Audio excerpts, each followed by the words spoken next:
John chapter 11. We're going to be in John chapter 11. John is the fourth gospel. It's pretty easy to find. If you can find the book of Matthew, which is in like the last half of your Bible, you can go Matthew, Mark, Luke, John. We're going to be in chapter 11.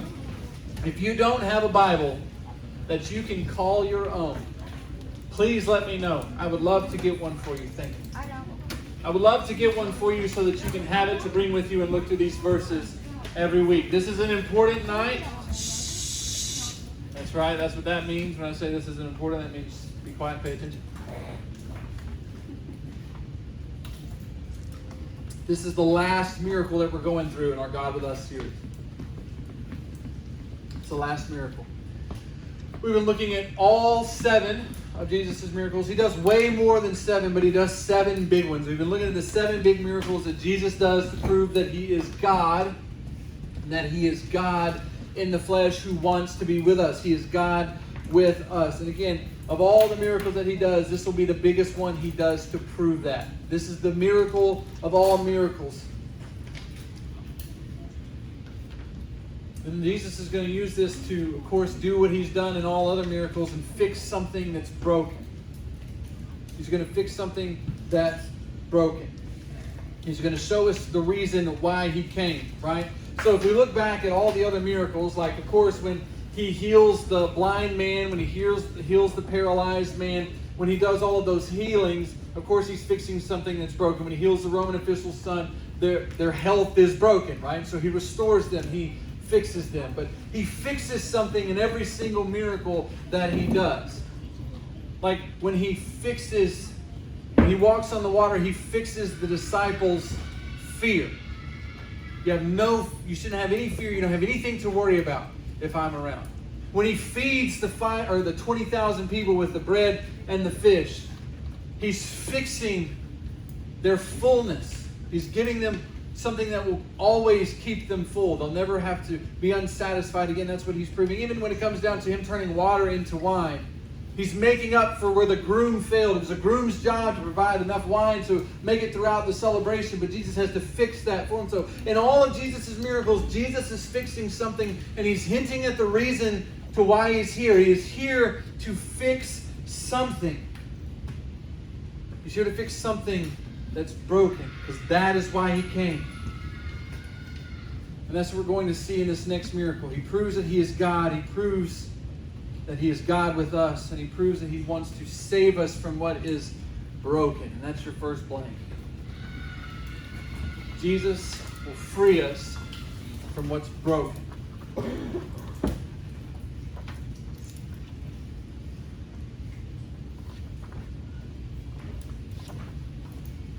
John chapter 11. We're going to start verse 1.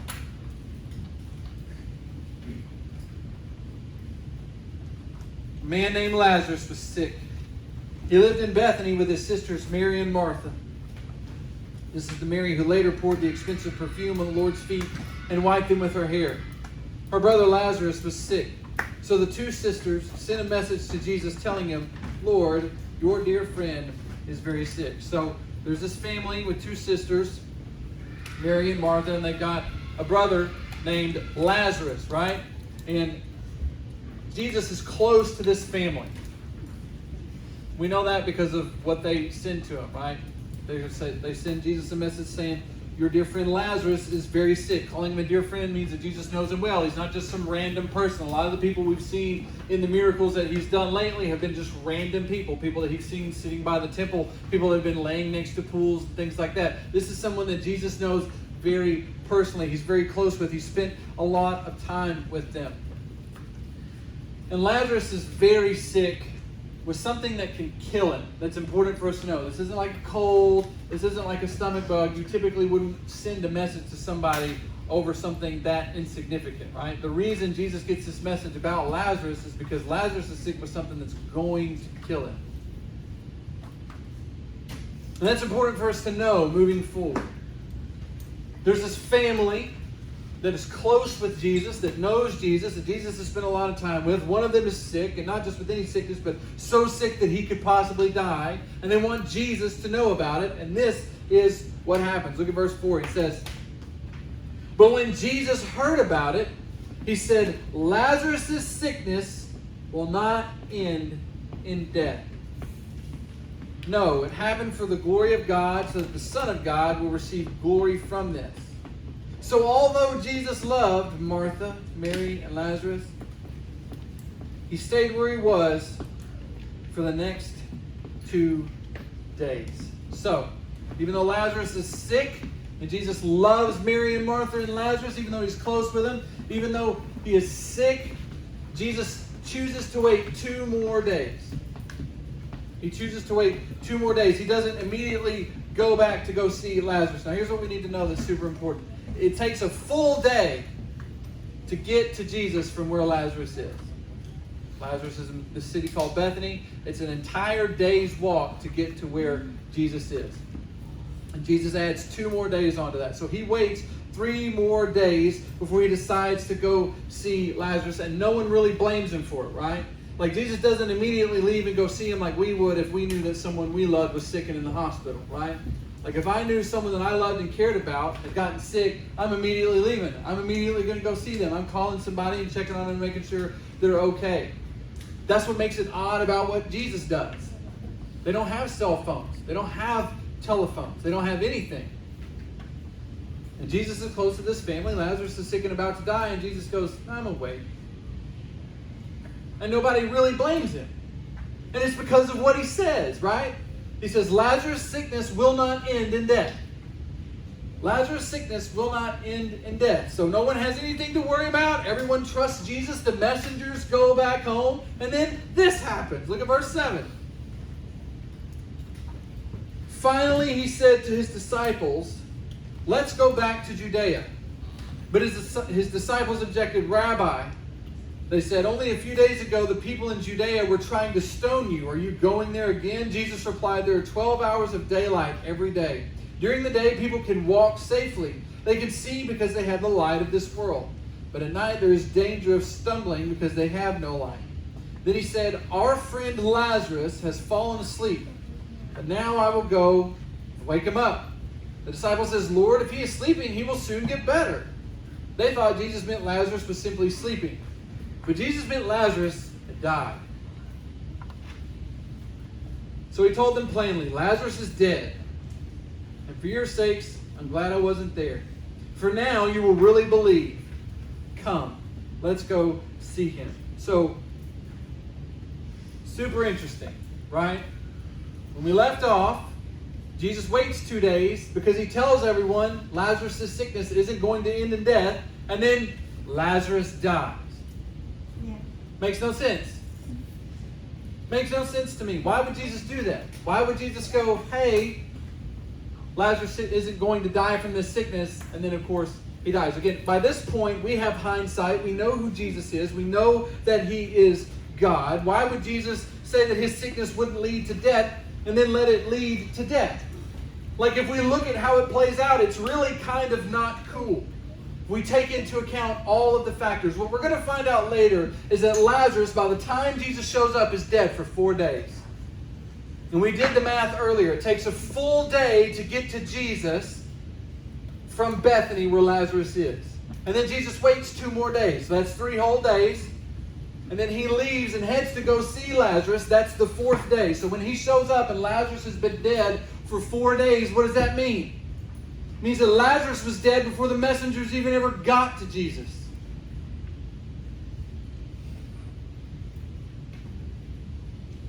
And the messengers didn't come back to tell Jesus that Lazarus had died. When he sent them home with the hope that Lazarus was going to live, the sickness doesn't end in death. Can you imagine that? You've just talked to Jesus. You've seen Jesus do so many miracles. And then you get to go back home and be like, hey, Mary, hey, Martha, Lazarus, dude, you're going to be fine. Jesus said so. And you come bebopping into town with good news, and everyone is crying. You're like, what has happened?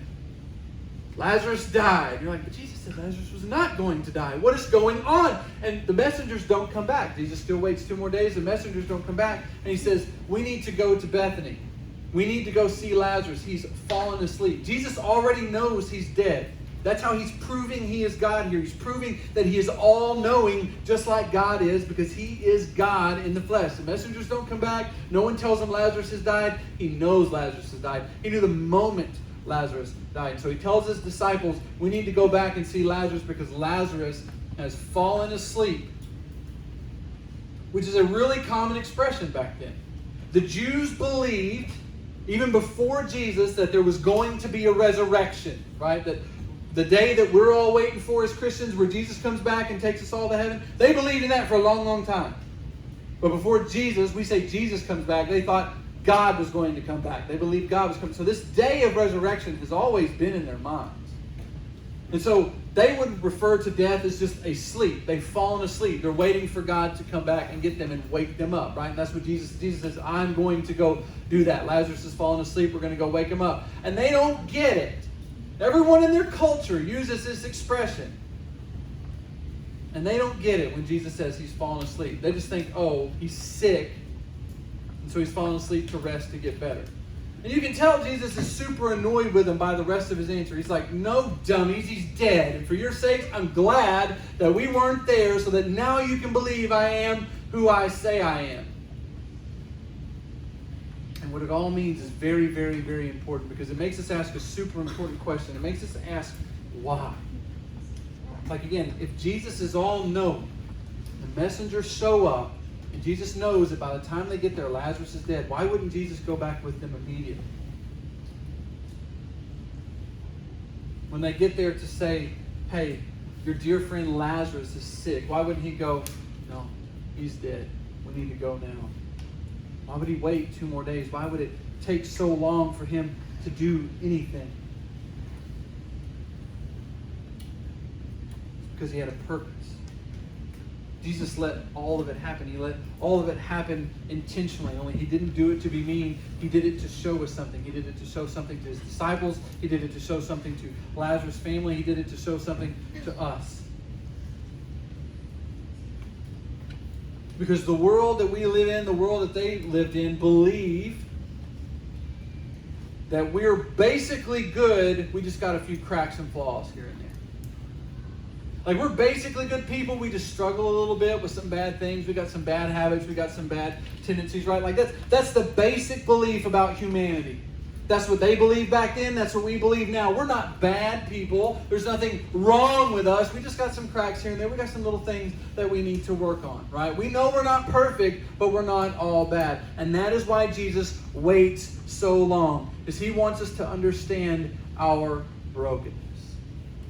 He wants us to understand our brokenness. We're not kind of broken. We're not a little broken. We are completely broken. That's your next blank.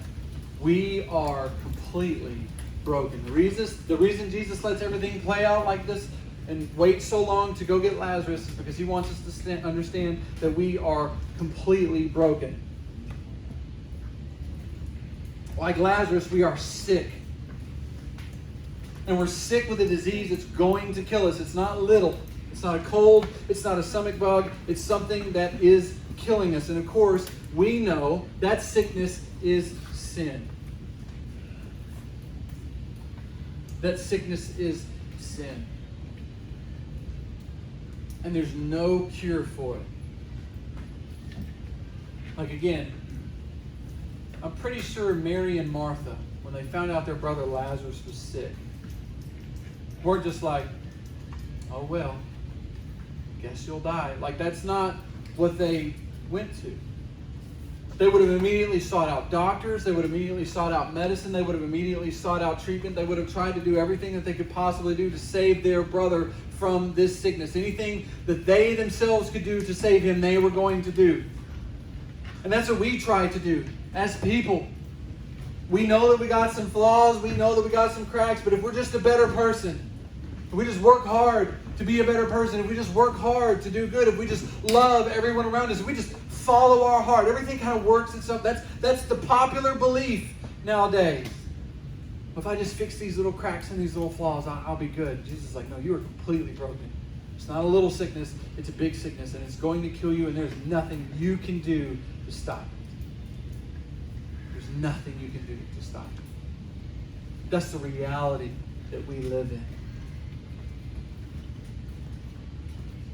And Lazarus dies, and Jesus allows him to remain dead for 4 days to reveal another reality to us, that unless We are healed of our sin. Unless we find a cure for that sin, our eternity is hopeless.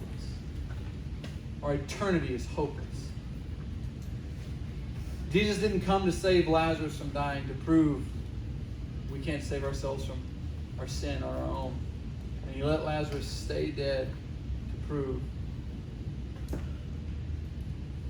nothing's coming to save us when we die. There's no hope for us after we dead. Left on our own, we end up like Lazarus. No one coming to save us from death. No hope on the other side of it. We are completely broken. That's why Jesus does everything that he does. It's to get us to understand the reality that we live in. We don't just struggle with this. We don't just have bad habits. We don't just got some things we need to work on. We are completely broken. We suffer from the sickness of sin, and it is killing us. That's not where he leaves us. I love in verse 15, he finishes the statement with, let's go see him. Jesus already knows that he's dead. He knows he's been dead for a while, and still he says, let's go see him. Right? This is what happens next. Look at verse 17. When Jesus arrived at Bethany, he was told that Lazarus had already been in his grave for 4 days. Bethany was only a few miles down the road from Jerusalem, and many of the people had come to console Martha and Mary in their loss. Okay, so this is the scene that Jesus walks into when he gets back to Bethany. He makes that day's journey. Again, he knows Lazarus is dead, but of course, it's, got his disciples and stuff with him. And when they walk into Bethany, everyone is crying. Literally everyone. The entire town. Because their towns back then are much different than our towns now. A single town like Bethany would be made up of just one or two families. I'm talking like great-great-great-grandpa all the way down the line to the youngest grandson would make up an entire city or an entire village, right? So just one or two families. That means that Lazarus wasn't just a valued member of the community that everyone know and saw at the grocery store, at the barbershop. Lazarus was everyone's family member. They loved him. He was a part of their culture. He was a part of their daily life. And now he's gone. So everyone is heartbroken. Everyone is crying. That's what Jesus walks into, an entire city mourning the loss of someone that they love. And then it says this. When Martha got word that Jesus was coming, she went to meet him. But Mary stayed in the house. Martha said to Jesus, Lord, if only you had been here, my brother would not have died. But even now I know that God will give you whatever you ask. Jesus told her, your brother will rise again. Yes, Martha. Yes, Martha said, he will rise with everyone else on the last day. Jesus told her, I am the resurrection and the life. Anyone who believes in me will live even after dying. Everyone who lives in me and believes in me will never die. Do you believe this, Martha? Yes, Lord, she told him. I've always believed this. I've always believed you're the Messiah, the Son of God, the one who has come into the world from God. Then she turned to Mary. She called Mary aside from the mourners and told her, the teacher is here and wants to see you. So Mary immediately went to him. Jesus had stayed outside the village at the place where Martha met him. When the people who were at the house consoling Mary saw her leave so hastily, they assumed she was going to Lazarus' grave to weep. So they followed her there. When Mary arrived and saw Jesus, she fell at his feet and said, Lord, if only you had been here, my brother would not have died. When Jesus saw her weeping and saw the other people wailing with her, a deep anger welled up within him, and he was deeply troubled. Where have you put him? He asked them. They told him, Lord, come and see. Then Jesus wept. The people who were standing nearby said, see how much he loved him. But someone said, this man healed a blind man. Couldn't he have kept Lazarus from dying? So, Jesus sees everyone crying. He walks into this village. Martha hears that he's there. She comes out to meet him. They have this exchange. He's walking around. He's doing the things that you do at the funeral. You talk to the family members. You tell them how much you love them, how much you care for them, how sorry you are for their loss. And when he meets Martha, he has this conversation with her, and she says, Jesus, if you had only been here, then this wouldn't have happened. It's not rude. She's not being rude to Jesus. She's not saying, if you had just been here. She's like, I just know if you had been here, you could have kept this from happening. She's showing that she has faith in Jesus, right? He has the same conversation with her sister Mary. Mary says the exact same thing. Jesus, if you had been here, I know that none of this would have happened. In the midst of all this, he's walking around, he's seeing all this hurt, he's seeing all this pain. And then he gets to this tomb. He gets in the middle of everybody and he asks to see Lazarus' tomb. And what I find really interesting is what it says in verse 13. When Jesus saw her weeping and saw the other people wailing with her, a deep anger welled up within him. I find that super interesting. Because sometimes at a funeral, people do get mad. Like if it's in the case of a murder, or maybe a drunk driver or something like that, where it's somebody else's fault, there is usually anger at funerals. But this isn't that kind of thing. Lazarus got sick. Lazarus died because of a sickness. There's no one really to blame. It just happened. So there's no reason really for anyone to be sad. Or there's no reason for anyone to be mad, just sad, right? So why would Jesus be mad? Well, maybe it's because when he talks to Mary and Martha, they say, if you had only been here, and Jesus tells them, your brother will rise again. And they say, yes, Jesus, I know he's going to rise on the last day with everyone else. That's what we say at funerals, right? It's just our common saying, like, I know I'll see him again. I know they're in a better place. That's what Martha thinks Jesus is telling her. That's what Mary thinks Jesus is telling her. Like, yeah, Lazarus will rise again. I know he will. I know I'll see him again when we all get to heaven, right? And Jesus is like, no, I am the resurrection and the life. He's telling her all these things, he's done all this stuff to show I'm God in the flesh. And she's like, yes, Jesus, I know. It'll be, and like, maybe he's mad because she doesn't believe him. Maybe he's mad because Mary doesn't believe him. Maybe he's mad because all those people standing around are still weeping and wailing and crying. He's come into the midst of them. He said, Lazarus will rise again. And he's done all this stuff, 7 miracles up to this point, or 6 miracles up to this point, to prove that he is God and that he is God in the flesh. And they still don't believe him. They still don't trust him. If I were Jesus, I would be upset over that. I'd be frustrated about that. I've done, like, how much more do I have to do to prove to you I am who I say I am? Maybe that's why he's upset. But it's not. None of those reasons are why Jesus is mad. This is one of my favorite verses in the entire Bible. Jesus is standing there. Imagine, you walk into a funeral. You see everyone crying. They're upset, they're sad, they've lost someone that they love and that they care about. And you just get angry. You just get angry. We can see it from their point of view, right? I lost someone that I've loved, lost someone that I care about. It's a really terrible, sad, awful thought. But look at it from Jesus' perspective. Jesus is standing in the middle of that, seeing everyone crying. His dear friend Lazarus is in a grave. He's been buried. He's dead.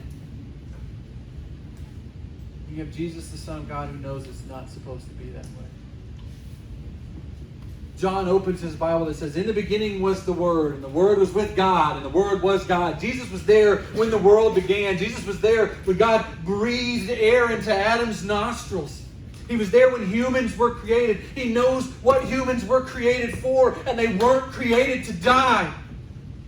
Humans weren't created to suffer. They weren't created to get sick.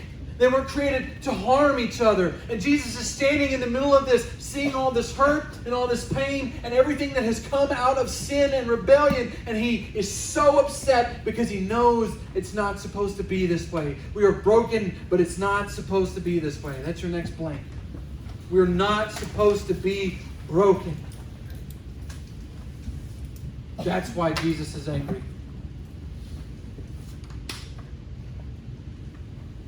That's why he weeps. John 11:35, Jesus wept. Shortest and the most profound verse in the entire Bible. He weeps because he sympathizes with everyone. He doesn't tell them that they shouldn't cry because they're going to see him again one day, or heaven's coming, or he's going to... No, he steps into that hurt with them. He hurts with them. He also weeps because it shouldn't be that way. We weren't created for this. We weren't created to die. We weren't created to get sick. We weren't created to hurt each other. We weren't created to experience heartbreak. We weren't created to do anything that sin has done to us. We weren't created to experience that. We were created to live in relationship with God and experience his love and his mercy and his grace and his fellowship on a daily basis. And so it's tough for Jesus to stand in the middle of all that, knowing that this isn't supposed to happen.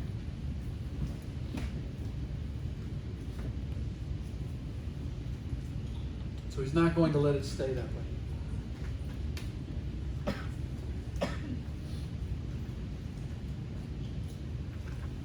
Look at verse 36. People who were standing nearby said, "See how much he loved him." But some said, "This man healed a blind man. Couldn't he have kept Lazarus from dying?" Jesus was still angry as he arrived at the tomb, a cave with a stone rolled across its entrance. "Roll the stone aside," Jesus told them. But Martha, the dead man's sister, protested, "Lord, he has been dead for 4 days. The smell will be terrible." Jesus responded, "Didn't I tell you that you would see God's glory if you believe?" So they rolled the stone aside. Then Jesus looked up to heaven and said, "Father, thank you for hearing me. You always hear me, but I said it aloud for the sake of all those people standing here, so that they will believe you sent me." Then Jesus shouted, "Lazarus, come out." And the dead man came out, his hands and feet bound in grave clothes, his face wrapped in a headcloth. Jesus told them, "Unwrap him and let him go." So Jesus is at the tomb where Lazarus has been buried. The whole town is out there because they're friends and family. And he asked them to open the tomb. Now imagine, someone you love has died. You've gone to the funeral, you saw the casket, you left the church, you go to the cemetery, you watch them put the casket in the ground and cover it up, and you go home. And of course, everyone is sad. It's not just that day, but it is days of sadness, days of mourning. It's hard. It's a tough loss. No one likes it. And then this guy shows up and says, "Take me to the graveside." So everybody gets back in the car. They get rounded up. They go back to the cemetery and they go to the graveside. The dirt's still fresh. There's not even a headstone there. Everyone's sad because they're back at the place of a terrible memory. And then the guy that has shown up out of nowhere goes, "Dig it up and open it." Seems wildly disrespectful and incredibly inappropriate, right? And yet that's what Jesus does. Jesus is standing there in that situation and he says, "Move the stone. Open it up." And of course, Martha protests. She complains about the smell. If we open that, it's going to smell awful. That's important for us to know. Lazarus is so dead, his body is decomposing. He stinks. That's like dead. That's not like you just died and you've only been dead for a few hours and somebody hits you really hard in the chest and you wake up. Like, your body is so dead, it is eating itself. It's falling apart. She complains about that. Don't open it. It's going to stink. But I think she also says that because no one wants to see anyone in that condition, right? You want to remember them how they were. You don't remember the last good memory that you have of them. You don't want to remember them falling apart, right? No one wants to see that. Martha doesn't want to see that. No one standing there wants to see that. And yet Jesus says, "No, open that thing up. Open it up." And then he says this really interesting prayer. He says something like, "God, I know that you always hear me, but I'm praying out loud so that everyone around me can hear me, so that they will know when I do this, they will know beyond a shadow of a doubt that I am who I say I am. That I am God, that I have come to be with them, and I have come to save them from what's broken." And then he shouts into the darkness of the tomb, "Lazarus, come out!" And I just imagine everyone standing there. It's like real quiet. It's like a movie scene. You've got Jesus in the center. Everyone's kind of gathered outside the tomb and no one's talking. Everyone's even afraid to breathe. And you hear some shuffling. Some movement coming from inside. There's nothing in there but dead people. Nothing should be moving, and yet you hear movement, and a little bit later you see a figure appear in the doorway, and it's scooting and shuffling towards the doorway, and not like zombie-like, but like somebody who's wrapped up trying to get out of something, and they burst forth into the light, and Lazarus, who had been deader than dead could be, is now alive. And Jesus shouts, "Unwrap him and let him go." I love that. I love that because, yes, we are completely broken, but it's not supposed to be that way.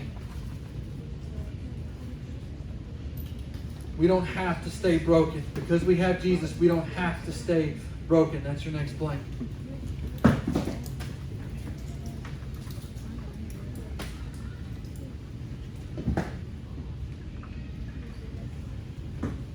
And that's what Jesus is proving when he's standing at the mouth of that tomb and he calls Lazarus out. Everyone knows something's wrong. Everyone knows that the human race is broken. But we all believe it's not supposed to be that way. There's only one person who can make it not stay that way, and that's Jesus. That's what he's proving, standing there at the mouth of that tomb. Only he can bring us back from complete brokenness and complete death. Only he can free us from our brokenness. And so when he shouts, unwrap him and let him go, I believe that he's calling. We read that and we think he's calling for the people standing around the tomb to go let Lazarus out of his grave clothes. What they would do is when someone died, they'd wrap him, not like a mummy. If he was wrapped like a mummy, he really would have to hop, because the Egyptians wrapped people tight, right? But the Jews didn't do that. They just kind of wrapped them kind of lightly, and then they packed it with these spices so that the body wouldn't stink. So he has the ability to move a little bit, but he's still kind of wrapped up in these grave clothes. And so when Jesus says unwrap him and let him go, we think, oh, he's telling the people around him to let him out of his grave clothes. But I fully and completely believe that when Jesus says unwrap him and let him go, that he's speaking to sin, he's speaking to death, and he's speaking to everything that has Lazarus bound. And he says, you have no power over him anymore. You have no power to hold him. You have no power to contain him. Not even death rules over him anymore. I am in charge now. You unwrap him and let him go. Because things may be broken, but with Jesus, they don't have to be. We don't have to stay broken. And that's what all of this means for you, guys. Like I said, we are all sick with the sickness of sin. We are all broken. And because of that, we deserve death. Sin will kill us, and left to our own devices, there's nothing that can save us. We have no cure, and we have no hope. But it doesn't have to be that way. So let me say this. Because I know when I do this part right here, when I do this presenting of the gospel, people who are saved check out. They're like, got that. Saved. Don't have to worry about it. Bull. You may be saved, but you aren't cured. You may be saved, but you are not cured. You may be saved from the penalty of your brokenness, not what is causing your brokenness. And so don't check out on this part, because you need this just as much. If there's anyone sitting in this room that doesn't know Jesus, you still need it just as much as they do. I still need it just as much as they do. We were never made to be broken. Because of Jesus, we don't have to be.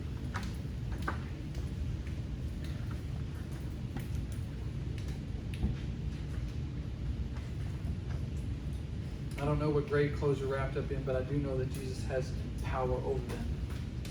I know that he can save you from them. You just have to be willing to move like Lazarus did. When he calls you out of death, when he calls you out of your tomb, when he calls you from what is holding you and entangling you, are you going to move toward him so that he can unwrap you and let you go? Because what he's calling you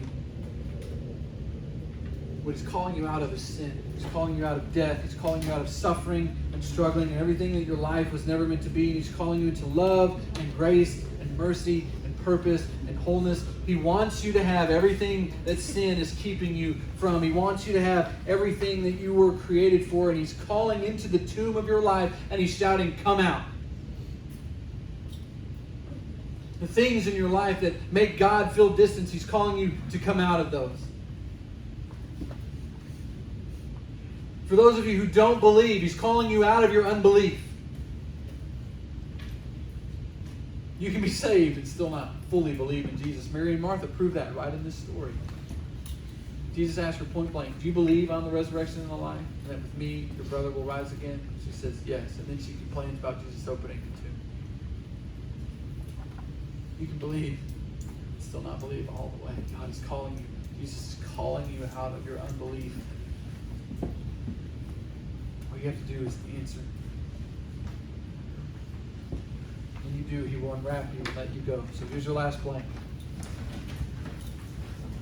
I am broken, but I don't have to be because Jesus came to set me free. I am broken, but I don't have to be because Jesus came to set me free.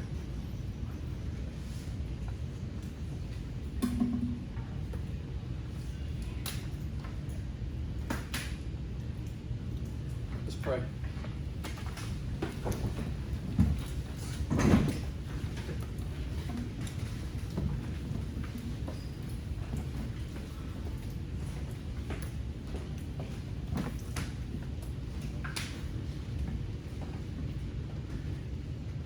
Blows my mind to think of like that was Jesus' whole purpose.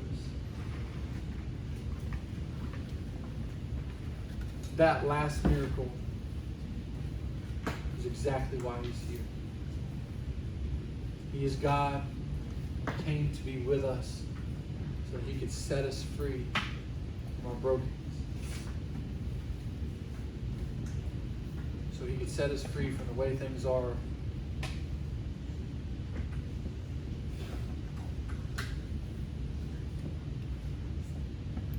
Bring us into the way they're supposed to be. And again, I don't know what you're struggling with in your life right now, but I know that you have that thought. Things are not supposed to be this way. Whatever you're dealing with, maybe unbelief, you may not be trusting God in a specific area. You may just have one thing that you don't feel, one sin, one temptation that you don't feel like you can completely let go of or get rid of.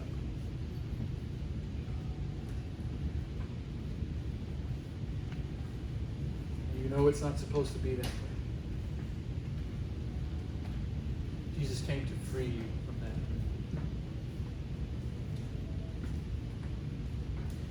And so maybe what you need to do tonight is ask him to do that. You need to answer the call to come out of that, to come away from that. Maybe you need to talk to somebody and figure out what it really means to do that.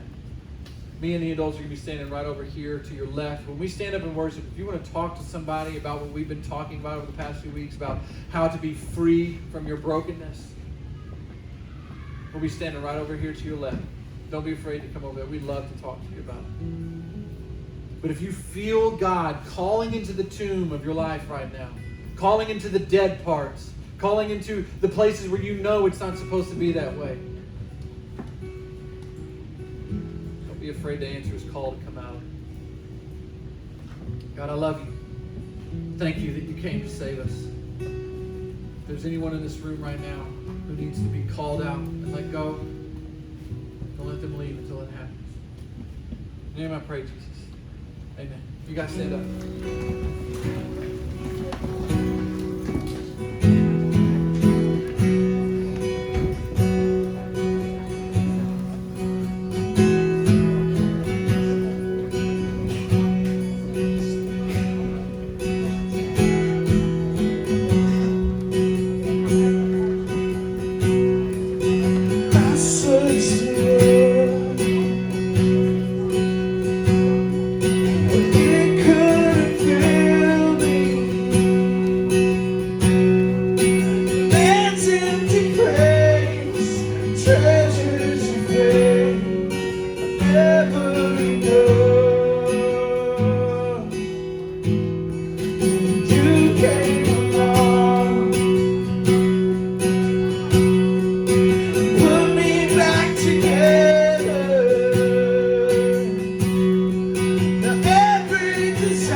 Set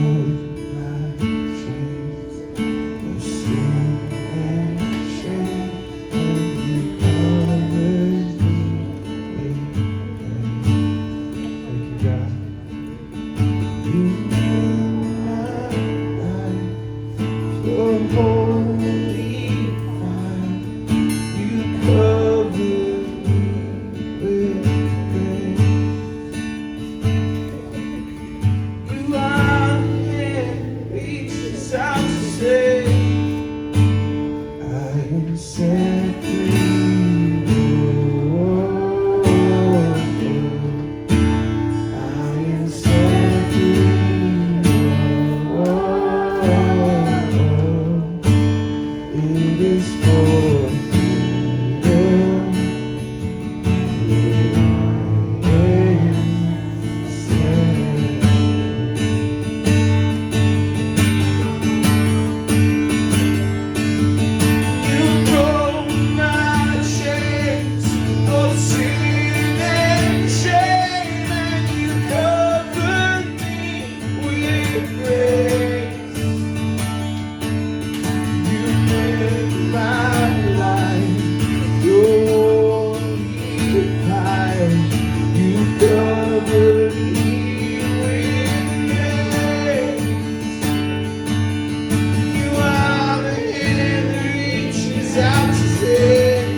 It was my dream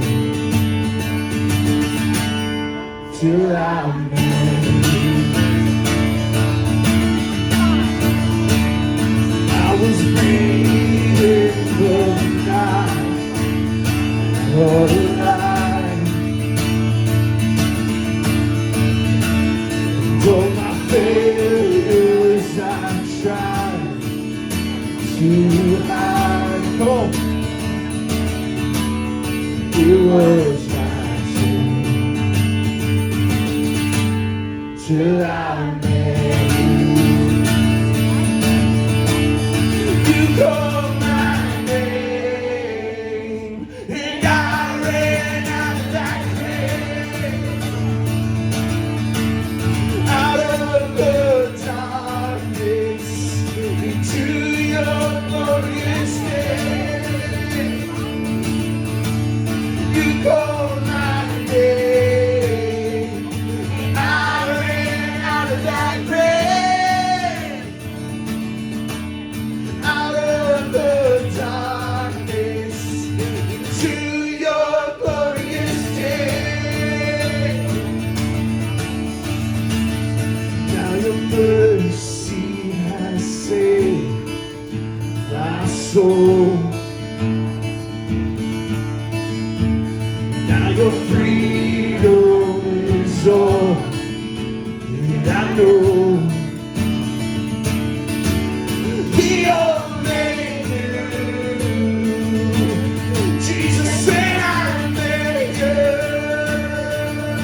Come on, you called my name and I ran out of that grave,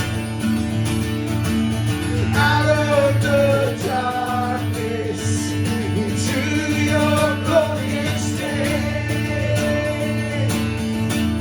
You called my name and I ran out of that grave, out of the darkness into your glorious day.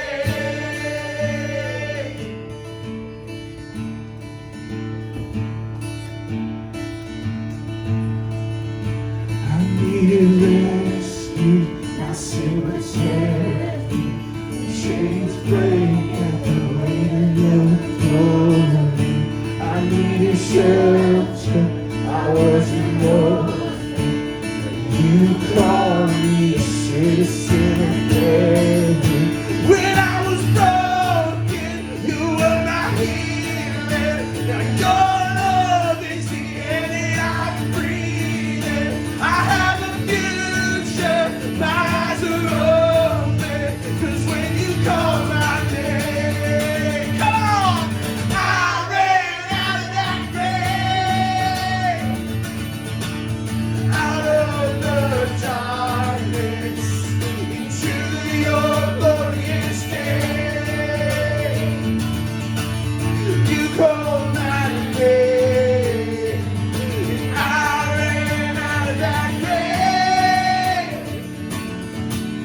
out of the darkness into your glorious day. Thank you, God, that you called us out of that grave. God, that you died for our sins and we are forgiven. God, that every fight that we will ever face, you have already won. God, thank you for your grace and thank you for your mercy. Lord, we praise you and worship you in Jesus Christ's holy name.